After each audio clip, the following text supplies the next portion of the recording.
Good day to you. Today I wanted to talk to you about garlic. This stuff, these wonderful bulbs that contain little cloves of this stuff that we call garlic that makes such a wonderful, see there goes one, there's something else I'm going to bring up, makes such a wonderful flavor. And you know, this stuff is great, but you know, handling it can sometimes be a bit nightmarish.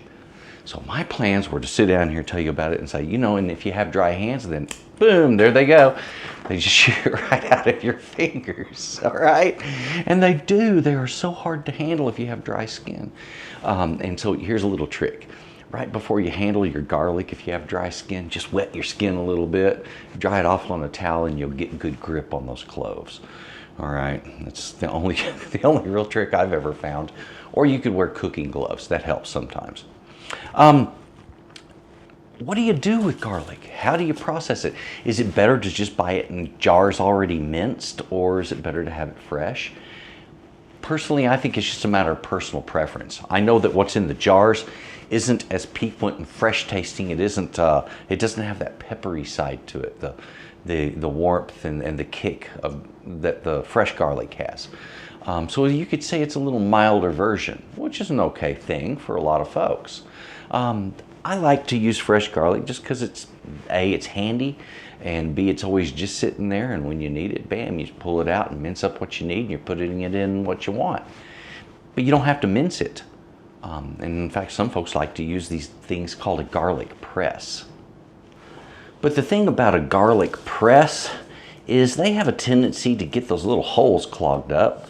And then, of course, if you don't clean them immediately after use, those little holes are sometimes nightmarish or even living hell to clean out. And sometimes there's still that problem when you're trying to clean it out when it's fresh. So sometimes garlic presses can be a real pain in the rear to clean. I like to use a knife when I'm processing my garlic. Besides, sometimes I don't want it crushed. I don't want it minced either.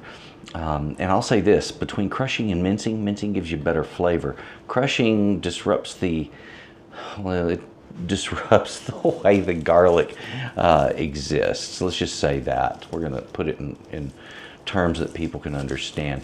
You know, when you crush the fiber of a plant, it changes not only the texture, but often the flavor is affected as well. And that's one of the reasons that, you know, grapes are cold pressed, because hot pressed, or excuse me, that olives rather are cold pressed, because hot pressed olives give a different flavor. In fact, it really messes with it bad. But there, I digress, and I apologize. Let's talk about this. Let's start with getting the husk off of the outside of that garlic. Now I've got just a whole bunch of garlic here. There it goes, flying off of the board again. Me and garlic, holding on to the stuff. So what I want to do is take my own advice. I'm going to go and wet down my fingers so I can show you what I'm talking about here. All right. Now, with skin that's a little bit moister, and I can grab a hold of stuff without it shooting out, the whole idea is, of course, to get the paper off of the outside of the garlic. And there's a couple of different ways of doing that. A lot of chefs like to take their knife and crush it and then pick that paper off the outside. And of course, then you get that wonderful garlicky smell all over your fingers. What a joy that is. I know. It's just the best thing in the world, isn't it? So what I'm recommending is, you see what I'm doing here? I'll just grab it and give it a little bit of a twist. It's not hard. And this is some garlic where the skin's coming off pretty easy. Sometimes it'll fight you a little more. And a lot of times you'll hear a crackling noise when you first do that. And what that crackling noise is just that paper breaking free from the outside of the garlic meat. Now, some people say you can take this and put it in between two bowls and shake it real hard. And I've done that. And yeah, it works. But here's the thing. You have to shake that board with such ferocity. You're actually doing more work to do that than you would be to do something like this.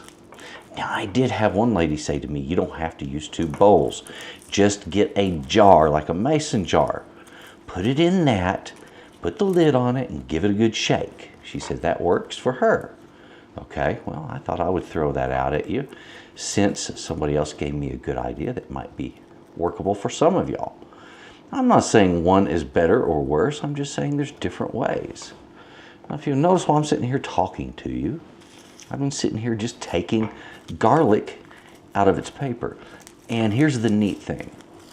Let's say I decide just to do a whole bulb this same way. So I'm using, or actually stripping out a lot more garlic than I would be using that day. Well, that's not a problem, because what I can do then is take my garlic, place it in a little Ziploc bag, and put it in the refrigerator. And see there, sometimes you just get a little bit that fights you a bit, then it'll come off.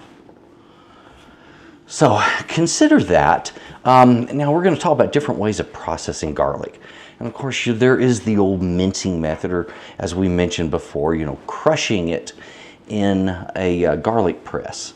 That can be done also. But there's also slicing that's very handy. Sometimes we want to just crush it. If you're going to be stewing, you have a big pot of food sitting there and you're going to stew all of it, well, there is absolutely no need, zero need, for you to mince or slice your garlic. All you have to do there is simply crush it and then throw it into the stew.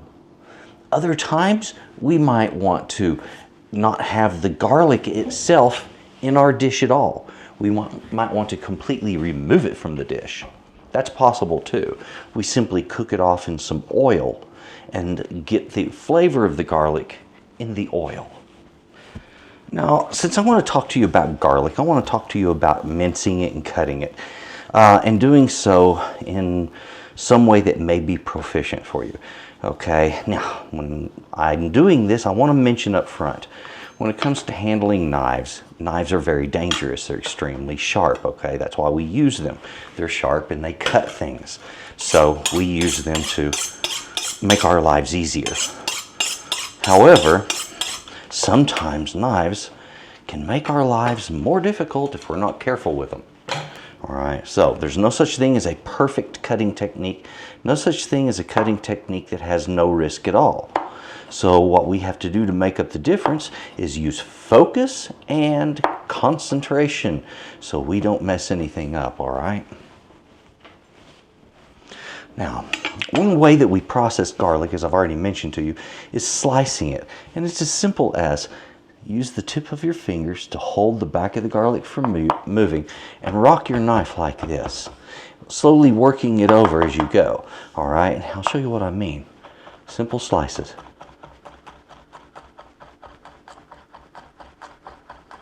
And I'm making real thin slices here. Isn't that neat? So if you're doing a dish where like slices of garlic might be really sharp looking in that dish or might make a difference, that's a really cool thing. Also, if you're just doing a dish where having bits of garlic like that is not going to matter after it's cooked, then do it that way. It'll save you a lot of work in the way of mincing. All right. However, if you want to mince, let me show you how to do that, to do it kind of proficiently. I like to mince using a blade, first of all, that's about 8 inches in length, and it needs to not have too much of a curve. If it's flat, it will work as well as a slight curve like this. Too much of a curve and it gets kind of awkward. It's more like a knife that rocks back and forth, which is a really cool item too, and works really well for this kind of job. That's a rocking knife that's actually made for mincing up things like this. Now, to do with this type of knife, though, which is a common knife, we want a knife that has an offset from the handle. In other words, this part of the blade sticks down, so the edge is down a little bit from the handle, and that keeps your knuckles from hitting the board when you bring the blade up on the other end, okay? Because we're going to rock it back and forth, and if that blade is flat across there, we can't really get the right motion going on it, okay? Now, first thing I'll do is I'll crush my garlic, and I do that just to keep it from rolling around when I'm mincing it. Also, when you're crushing, keep your palm away from that edge. Get it up high, not down here, up high, and turn the edge down just a little bit. All right, and that keeps it away from you a little more. All right, now, once we have it to this point, I'll do a slow rocking motion. Now I'll mention when I'm doing this, I keep my thumb turned under back here. That's the one thing you gotta tell you, because if it gets out there, it's gonna get cut, folks, and you're gonna get hurt. These fingers here, let's keep them out of the way by putting them on top of the knife, right back here on that bull edge of that knife, that bull-nosed edge. All right, that way I've got a spring for the front of my knife. It just adds a little tension. And then my hand back here, instead of pinching the blade the way I normally do, which you can do in this technique with one hand, but it's a little more awkward. So I like doing it this way. And this is the way I was taught as a child. And I have learned over time that if you, instead of having your blade straight up and down, like so, if you'll angle it, not as much as I'm showing, but just angle it over a little bit, it will actually cut your garlic better, faster, and more efficiently. You'll get a smoother operation from all of it. Okay, first thing I'll do is I'll reduce it to smaller pieces, as I've been doing here. There we are.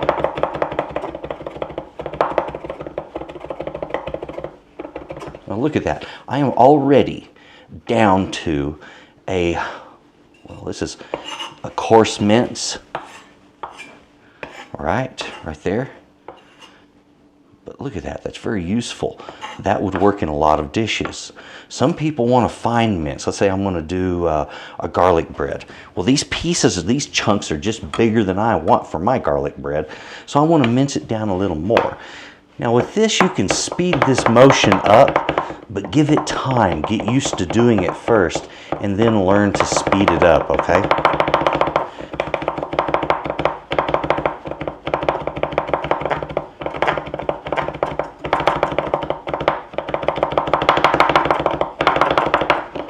Now look how quickly that went. I showed you that in real time for the purpose of you seeing exactly how long it takes to make about a tablespoon of very easily well minced garlic. That's not hard at all. Isn't that cool? All right, now garlic oil.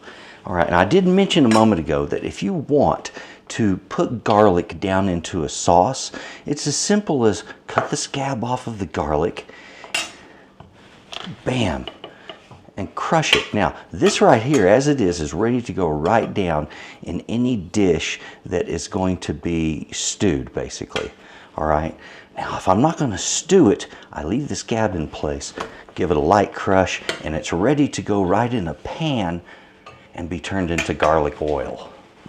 That's when I'll take a little bit of olive oil. It doesn't take a whole lot. You're only looking for a couple of, maybe 3 tablespoons, sometimes 4 at the very most. I want to turn on a burner here. I want a low flame, and what I want to do is I'm going to cook this until that garlic is looking just a little bit tan in color. I want about the color of a peanut.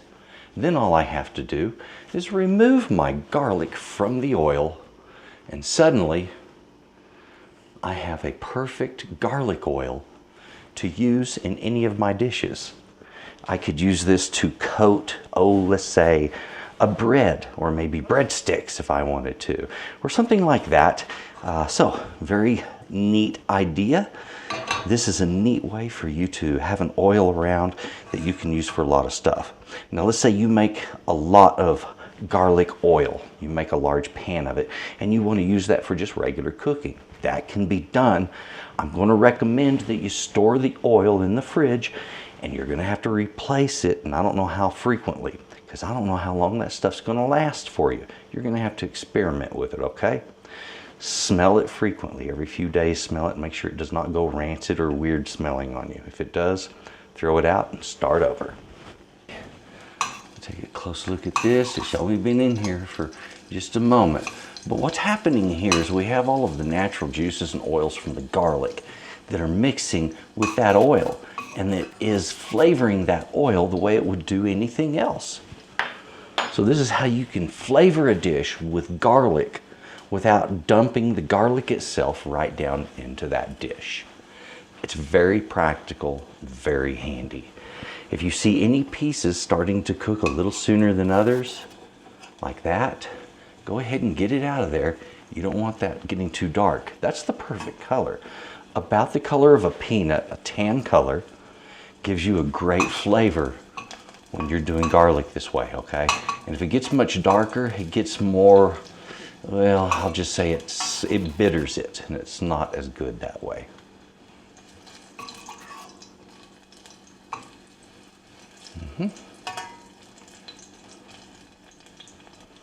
There we have that.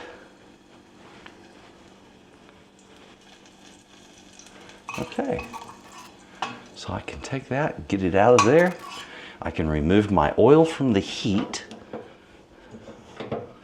as everything I need is already in it. Well, there it is. We have garlic in different ways. This is a wonderful vegetable. You heard me, I said vegetable, I didn't say spice. You see, these are related to onions. They are actually a vegetable. We use them as a spice. And that's probably because of the wonderful and intense flavor. Garlic, it's really great stuff. Don't be afraid to use it fresh. And you've seen there's even cures for dry skin. All right, so we've got some beautiful garlic oil here, fine minced garlic. We've got garlic that has just been dehusked or not. No, that is not dehusked yet, but ready to be. And think about that. Think about doing a whole bulb all at once. So once it's done, you just put it in the fridge in a bag and it's there waiting on you, okay? And that'll keep for several days in the fridge that way, so quite some time. Enjoy that. Enjoy the tricks that I've showed you today. If you have questions about this, comments, or if you want me to expand on this or do something different, drop it right down in the comments boxes. I would really, really appreciate that. Thank you for those who have written into my comment sections. These days I am answering a lot more of the comments, and mostly through my comments videos. So please take a look at those if you want to see your comment answered. Also, please enjoy the garlic along with my recipes.